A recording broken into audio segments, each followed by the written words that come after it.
ഏറ്റവും നല്ല നിലയിൽ സാമൂഹ്യ രംഗത്ത് പ്രവർത്തിയെടുക്കുന്ന, സേവനം എടുക്കുന്ന, ലാഭേച്ഛ കൂടാതെ പ്രവർത്തിക്കുന്ന ഒരാളെ കണ്ടുപിടിച്ച് അവാർഡ് കൊടുക്കുന്ന പതിവാണ് നമ്മൾ തുടർന്നു പോന്നിട്ടുള്ളത് ഇതുവരെ. ഇത്തവണ അതിൽ നിന്നും വ്യത്യസ്തമായി ഞങ്ങൾ 2 പേരെ ഇതിലേക്ക് സെലക്ട് ചെയ്യേണ്ടതായിട്ട് വന്നു. സെലക്ട് ചെയ്യേണ്ടതായിട്ട് വന്നു എന്ന് പറയുന്നത് വളരെ അഭിമാനത്തോടെ, സന്തോഷത്തോടെയാണ്. കാരണം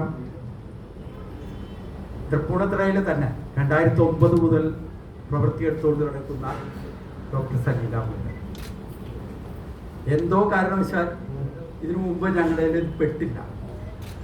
അത് എന്തോ കുറ്റമെന്ന് വെച്ചാൽ നമ്മുടെ കുറ്റാണ്, അത് നമ്മൾ ആക്സെപ്റ്റ് ചെയ്യും. പക്ഷേ ആ ഡോക്ടറെ പരിചയപ്പെട്ടപ്പോഴാണ് നമുക്ക് അവർ ചെയ്യുന്ന സേവനത്തിന് ഉള്ളൊരു മഹത്വം നമുക്ക് മനസ്സിലാക്കാൻ കഴിയും.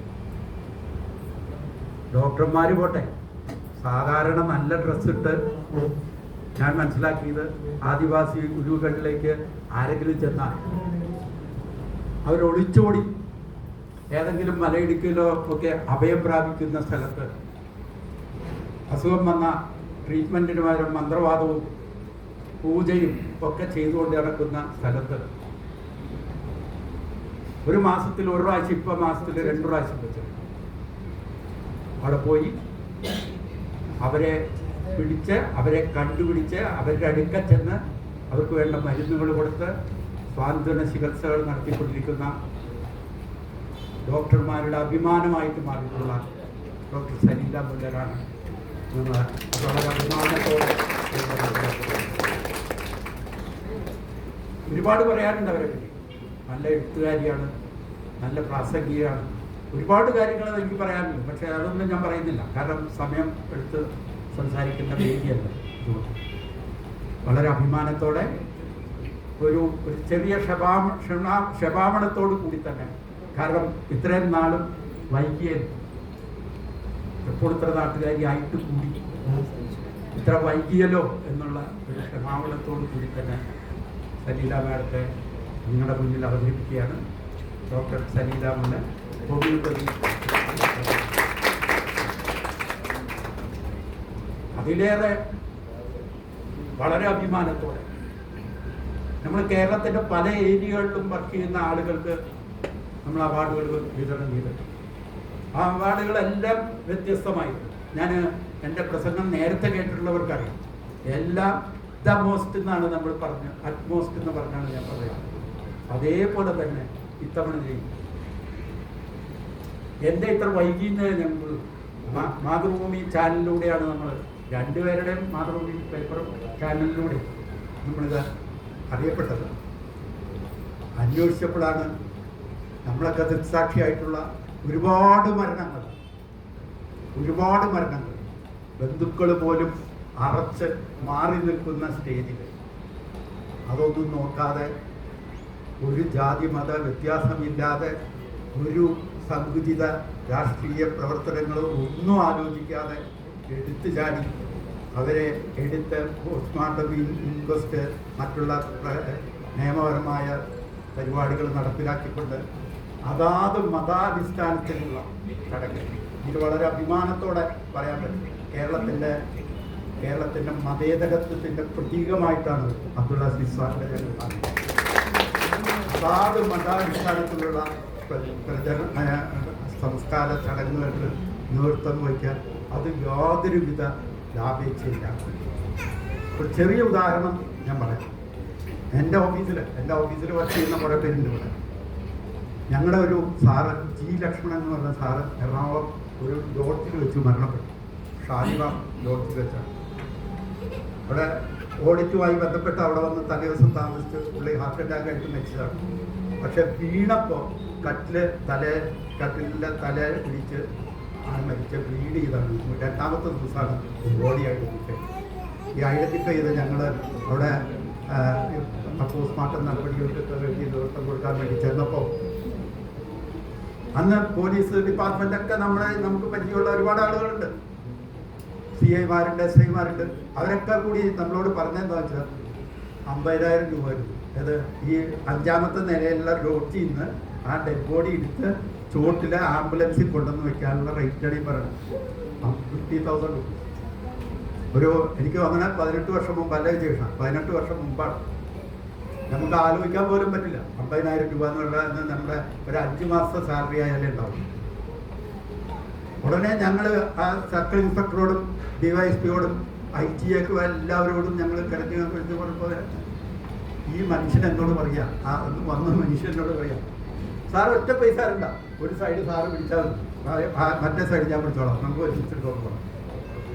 നമ്മൾ തൊടില്ല, തൊടി നമ്മളെ കയ്യിൽ. അപ്പൊ ഞാൻ ഇതിന്റെ മഹത്വം അന്നാണ് മനസ്സിലാക്കിയത് ഞാൻ പറയുന്നത്. അവസാനം അത് ബാർഗെയിൻ ചെയ്ത് ഞങ്ങളുടെ കയ്യിൽ നിന്നാണ് കാശ് എടുത്ത് തരുന്നതൊക്കെ പറഞ്ഞ് മനസ്സിലാക്കിയിട്ട് അത് 25,000 രൂപയ്ക്ക് ആണ് ആ ബോഡി ക്രിമേറ്റ് ചെയ്യാൻ ഭാഗത്തിന് പോസ്റ്റ്മോർട്ടം ടേബിളിലേക്ക് എത്തിച്ചത്. അങ്ങനെ ചെയ്തതോ 1 മിനിറ്റ് കൊണ്ട് ഒരു പായെടുത്തോണ്ട് വന്നു, ഒരു മമ്മട്ടി ഇട്ട് ചുമ്മാ അങ്ങനെ ഒറ്റ കൈ കൊണ്ട് ഒരു പട്ടി അതിൻ്റെ ഉള്ളിലേക്ക് ഇട്ടു, ആ പായിട്ട് കെട്ടി അത് തോളത്ത് വെച്ച് 2 പേരും കൂടി എടുത്ത് അവിടെ കൊണ്ട് വെച്ചു. 5 മിനിറ്റ് കൊണ്ട് ലിഫ്റ്റില്ല ആ ലോഡ്ജിൽ. ഷാലിമാർ എന്ന് പറഞ്ഞ ലോഡ്ജാണ്, ലിഫ്റ്റില്ല. 5 മിനിറ്റ് കൊണ്ട് ചുമന്ന് താഴെ കൊണ്ടുവന്ന് പോസ്റ്റ്മോർട്ടത്തിനെ കൊണ്ട് ടേബിളിലെ കൊണ്ട് വെച്ചു കൊടുത്തു. പരിപാടി കഴിഞ്ഞ് 25,000 രൂപ മേടിച്ചു. അന്ന് ഞങ്ങൾ കണ്ടുപോയി. അന്ന് ഞങ്ങൾ ഇതിൻ്റെ മഹത്വം കണ്ടു.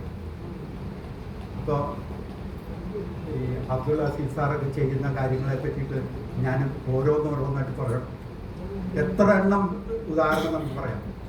അബ്ദുൾ അസീസ് സാറിൻ്റെ മെസ്സേജ് ഞങ്ങൾക്ക് കിട്ടിയപ്പോൾ ഞങ്ങളുടെ ഓഫീസിലുള്ള AG's ഓഫീസിലുള്ള ഞാൻ AG's ഓഫീസിലാണ് വർക്ക് ചെയ്തിരുന്നത്. AG's ഓഫീസിലുള്ള കോഴിക്കോട് ബ്രാഞ്ചിൽ നമ്മുടെ ഒരു ആളെ വിളിച്ചിട്ട് ഞാൻ ചോദിച്ചപ്പോൾ ചിത്രവാക്കി എന്നോട് പറഞ്ഞു, ഒന്നും അന്വേഷിക്കാനുള്ള രാമേന്ദ്ര, ഇക്കയാണെങ്കിൽ ഒരു സംശയമില്ല, ഇക്ക അർഹതപ്പെട്ട ആളെന്ന് ചെയ്താൽ.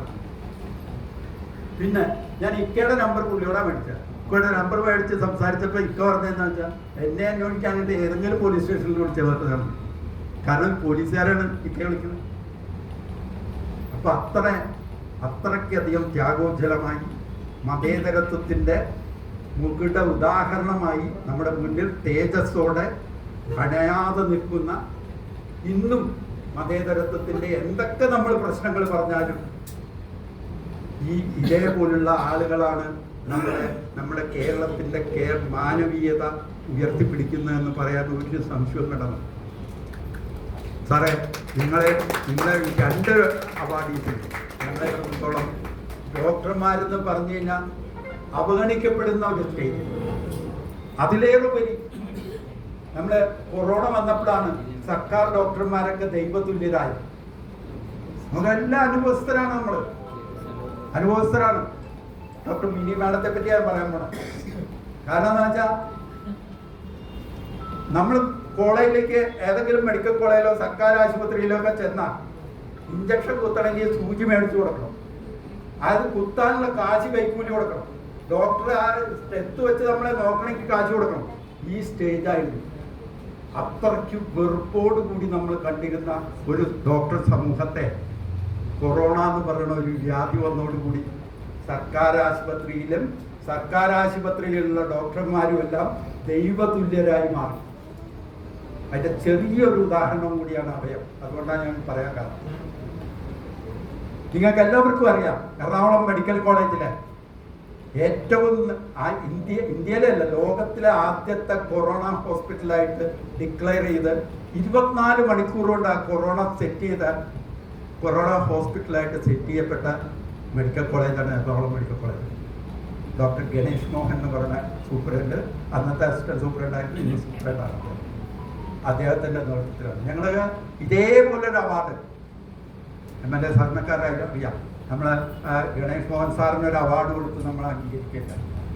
അങ്ങേർക്ക് കൊടുത്ത ക്യാഷ് അവാർഡ് മുഴുവൻ അവിടുത്തെ പാവപ്പെട്ട രോഗികൾക്ക് മരുന്നിനൊരു ബാങ്ക് ഉണ്ടല്ലോ അവിടെ, പ്രിൻസിപ്പൽ ചെയർമാനായിട്ടുള്ളൊരു ബാങ്ക്, അതിലേക്ക് സംഭാവന ചെയ്യുക. ഇവിടെ വെച്ച് തന്നെ നമ്മളൊരു ഫംഗ്ഷൻ നടത്തുന്നത്. അപ്പോൾ കൊറോണ ഹോസ്പിറ്റലാക്കി മാറ്റാൻ ഏതാണ്ട് 1000-ഓളം വരുന്ന പേഷ്യൻറ്റിനെ വിതിൻ 24 hours എന്ന് പറയുന്ന പോലെ ഇവാക്യുവേറ്റ് ചെയ്ത് വേറെ അതാത് ഹോസ്പിറ്റലുകളിലേക്ക് മാറ്റി അവിടെ ഒരു ക്യാമറ സംവിധാനം സെറ്റ് ചെയ്യണമെന്ന് അന്നത്തെ MLA ആയിരുന്ന സ്വരാജ് ഞങ്ങളെ വിളിച്ചു പറയുകയും 1 മണിക്കൂറുണ്ട് ആ ക്യാമറ സെറ്റ് ചെയ്യാനുള്ള ഫണ്ട്. ഞാൻ പറഞ്ഞു എനിക്ക് അതിൻ്റെ ക്യാമറയുടെ കാര്യങ്ങളോ ടെക്നോളജിയോ ഒന്നും അറിഞ്ഞോ, പക്ഷെ ഫണ്ട് ഞങ്ങൾ തരാം. അത് ബാങ്ക് ആഴ്ചയിലൊരിക്കലൊക്കെ ബാങ്കുകളിൽ വന്നു. ലോക്ക്ഡൗൺ ആവണതിന് മുമ്പുള്ള കാര്യം പറയണം. ഇപ്പോൾ ബാങ്ക് നിയറസ്റ്റ് ബാങ്ക് ഡേറ്റ് വരുമ്പോൾ ഞങ്ങൾ തുറക്കാൻ പോകും. അങ്ങനെ തുറന്ന ആ ബാങ്കിൻ്റെ പൈസ അപ്പോഴാണ് കൊടുത്തത്. ഗണേഷ് മോഹൻ സാർ 24 മണിക്കൂറും പണിയെടുത്ത് ഉണ്ടാക്കിയ ആ ഗവൺമെൻറ് മെഡിക്കൽ കോളേജിൻ്റെ പ്രതികരിച്ചുകൊണ്ടാണ് ഡോക്ടർ മിനി മാഡം ഞങ്ങൾ വളരെ അഭിമാനത്തോടെ ഈ അവാർഡ് ദാനം ചെയ്യാം. അവാർഡ് മേടിക്കാൻ അന്നത്തെ പ്രിൻസിപ്പലും നമ്മുടെ കൂടെ ഉണ്ടായിരുന്നു, ഗണേഷ് മോഹൻ സാറിൻ്റെ കൂടെ ഉണ്ടായിരുന്നു. തീർച്ചയായിട്ടും അതുകൊണ്ട് ഇത്തവണത്തെ ഈ അവാർഡ് ദാനം ഞങ്ങൾക്ക് എല്ലാം കൊണ്ടും പ്രത്യേകതയാണ്. അതായത് അവാർഡ് കൊടുക്കാൻ വന്ന ആളും മേടിക്കാൻ വന്നവരും തീർച്ചയായിട്ടും പുതുമ നിറഞ്ഞതാണ്. കേരളത്തിൻ്റെ സൗരഭ്യം നിറഞ്ഞ അവാർഡായിട്ട് മാറട്ടെ എന്ന് മാത്രം നിങ്ങളോട് പറഞ്ഞുകൊണ്ട്, ഇത് എനിക്ക് അസീസ് സാറിനോടും ഡോക്ടർ സലീല മാഡത്തിനോടും എനിക്കൊരു അഭ്യർത്ഥനയുള്ളതെന്ന് വെച്ചാൽ, ഈ അവാർഡ് ഏറ്റുവാങ്ങിക്കഴിഞ്ഞാൽ കരുണാകരൻ മേനോന്റെ പേരിലുള്ള അവാർഡ് എന്ന് പറഞ്ഞാൽ നിങ്ങളുടെ ബാധ്യത കൂടുതലാണ്. അതുകൊണ്ട് നാളെ ഞങ്ങളെ ശപിക്കരുത് എന്ന് കൂടി നിങ്ങളോട് അഭ്യർത്ഥിച്ചുകൊണ്ട് ഇവരെ വളരെ അഭിമാന പുരസ്സരം നിങ്ങളുടെ മുന്നിൽ പ്രസന്റ് ചെയ്തുകൊണ്ട് എൻ്റെ വാക്കുകൾ അവസാനിപ്പിക്കുന്നു. നന്ദി, നമസ്കാരം. ഈ ഇത്തവണത്തെ അവാർഡോട് കൂടി ഞങ്ങളുടെ തന്നെ ഫോട്ടോഗ്രാഫറായ ദേശാമണം അവിടെ ഇരിക്കുന്ന ആളാണ്. ഇവിടെ വന്ന് ഞാൻ പ്രൊഫഷണൽ ഫോട്ടോഗ്രാഫറാണ്, ഞാൻ അതിൻ്റെ പഠിക്കുന്നതാണ്. അത് ശ്യാമളനെയും കൂടി ഞങ്ങൾ ആദരിക്കുന്നു. അത് ആദരിക്കുന്നത് എങ്ങനെയാണെന്ന് വെച്ചാൽ, 1 വർഷം കണ്ടിന്യൂസ് ആയിട്ട് കൊറോണ പീരീഡിൽ പാട്ട് പാടി ഒരു റെക്കോർഡ് വേദിച്ചാൽ പുള്ളിയുടെ തന്നെ റെക്കോർഡ് ഇപ്പോൾ പുള്ളി വേദിച്ചു. 1001 പാട്ടുകൾ, 1200 പാട്ടുകളായി എന്നാണ് ഇപ്പോൾ മനസ്സിലാക്കുന്നത്. 1001 പാട്ടുകൾ പാടി, ഓരോന്ന് വ്യത്യസ്തമായ പാട്ടുകളാണ്. എന്നാൽ ദാരിദ്ര്യത്തിൻ്റെ പരാതിയിൽപ്പെട്ട് ശ്യാമളിന് എനിക്ക് നന്നായിട്ടറിയാം. പാട്ട് പഠിക്കാനോ അങ്ങനെയുള്ള പരിപാടികൾക്ക് ഒന്നും കഴിഞ്ഞിട്ടില്ല. അയാളുടെ മിടുക്കായ ഫോട്ടോഗ്രാഫി കൊണ്ട് മാത്രം ജീവിതത്തിലുണ്ട്. പക്ഷെ പാട്ടെന്ന് പറയുന്നത്, സംഗീതം എന്ന് പറയുന്നത് പാഷനായി മാറ്റിക്കൊണ്ട് ഇന്ന് പ്രഗത്ഭരായ മറ്റെല്ലാ പാട്ടുകാരോടൊപ്പം പാട്ട് പാടാനും അവരോടൊപ്പം നിന്ന് പാടാനും ഇവിടെ സുധിലയ എന്ന് പറഞ്ഞൊരു മ്യൂസിക് ക്ലബ്ബുണ്ട്. ആ മ്യൂസിക് ക്ലബിൻ്റെ ഏറ്റവും ടോപ്പിൽ നിന്നുകൊണ്ട് പാടാനുള്ള കപ്പാസിറ്റിയിലേക്ക് ഉയരുകയും അഭയത്തിൻ്റെ മെമ്പർ കൂടിയായ, അഭയത്തിൻ്റെ തുടക്കകാലം മുതൽ ഞങ്ങളുടെ ഫോട്ടോഗ്രാഫിയുടെ വർക്കുകൾ മുഴുവൻ ചെയ്തുകൊണ്ടിരിക്കുന്നതുമായ ശ്യാമളിനെയും കൂടി നമ്മൾ ഈ വേദിയിൽ വെച്ച് ആദരിക്കുന്നുണ്ട്. ശ്യാമളിനെയും കൂടി നിങ്ങളുടെ മുന്നിലേക്ക് ഇൻട്രൊഡ്യൂസ് ചെയ്തുകൊണ്ട് എൻ്റെ വാക്കുകൾ അവസാനിപ്പിക്കട്ടെ. നന്ദി, നമസ്കാരം.